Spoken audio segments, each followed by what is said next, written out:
बिहार में गठबंधन टूट गया है। दो दल फरार हो गए हैं और दिल्ली में एक आपात बैठक चल रही है, क्योंकि बिहार में अपने दम पर सरकार बनाना शायद ही मुकम्मल हो पाए, शायद ही तेजस्वी यादव का सपना पूरा हो पाए कि वो सीएम बन पाए। तेजस्वी यादव को चिराग पासवान का समर्थन मिला और चिराग पासवान की वजह से कई सीटों पर वो जीत हासिल कर पाए।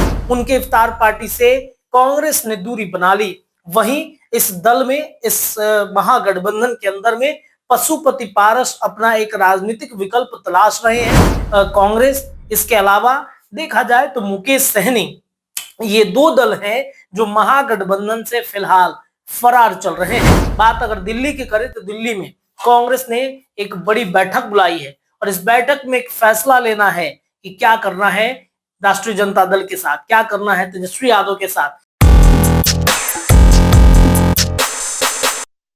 नमस्कार, स्वागत है आप सभी का आपके अपने चैनल निष्कर्ष भारत पर। मैं रत्नेश पांडे। बिहार में गठबंधन टूट गया है, दो दल फरार हो गए हैं और दिल्ली में एक आपात बैठक चल रही है। हम बात बिहार के महागठबंधन की कर रहे हैं।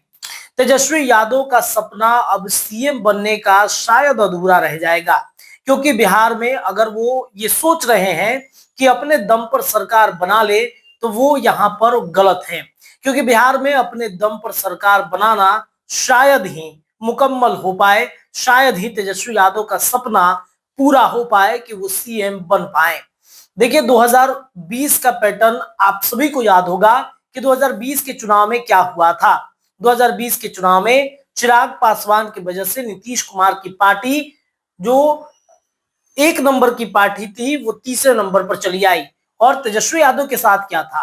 तेजस्वी यादव को चिराग पासवान का समर्थन मिला और चिराग पासवान की वजह से कई सीटों पर वो जीत हासिल कर पाए। ये अलग बात है कि आज कांग्रेस के ऊपर तेजस्वी बार बार ये आरोप लगाते रहते हैं कि कांग्रेस को 70 सीटें दिए हमने, मात्र 19 विधायक जिताए और कुछ एक सीटों से हम सीएम बनते बनते रह गए थे।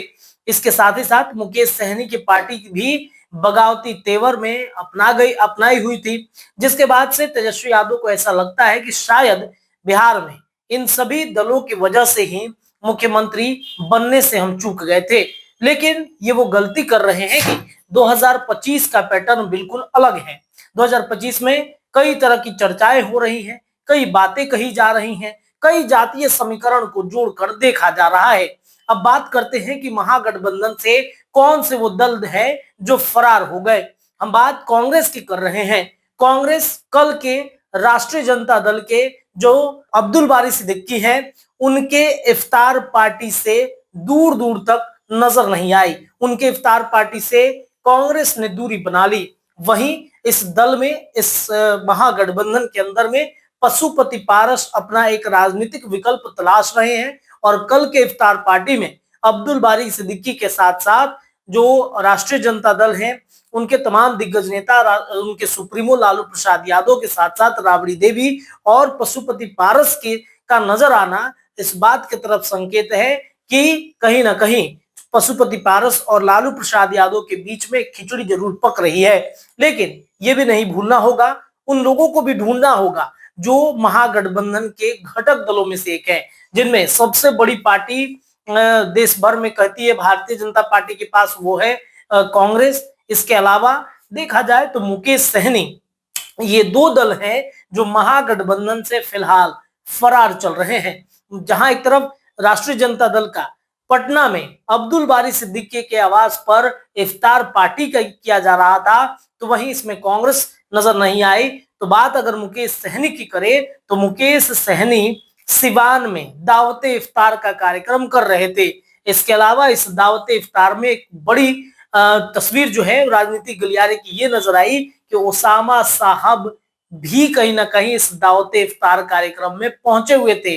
एक नया समीकरण क्या मुकेश सहनी जोड़ते हुए नजर आ रहे हैं? क्या इस नए समीकरण में बिहार की राजनीति एक अलग तरीके से करवटों की तरफ बदल रहा है? ये अपने आप में एक बड़ा प्रश्न है। यानी कि कहीं ना कहीं जो मुकेश सहनी है, उन्होंने जो ऐलान किया कि 60 सीटों पर विधानसभा का चुनाव लड़ेंगे मुकेश सहनी, हालांकि 60 सीटें उनको महागठबंधन के अंदर मिलने से रही, क्योंकि पूर्व में भी उन्होंने कई बड़े ऐलान किए हैं, कई बड़े दावे किए हैं, लेकिन शायद सीटों के बंटवारे पर तेजस्वी यादव कॉम्प्रोमाइज करने की स्थिति में नहीं है।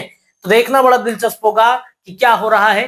बात अगर दिल्ली की करें तो दिल्ली में कांग्रेस ने एक बड़ी बैठक बुलाई है और इस बैठक में एक फैसला लेना है कि क्या करना है राष्ट्रीय जनता दल के साथ, क्या करना है तेजस्वी यादव के साथ।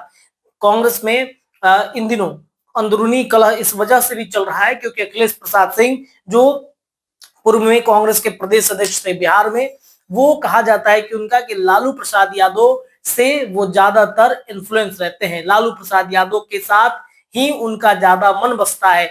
और इस वजह से ये कहा जा रहा है कि कांग्रेस भी इस बार ठान लिया है कि इस बार हम लालू प्रसाद यादव के दिए सीटों पर नहीं लड़ेंगे, अपने मन मुताबिक कैंडिडेट का चुनाव करेंगे।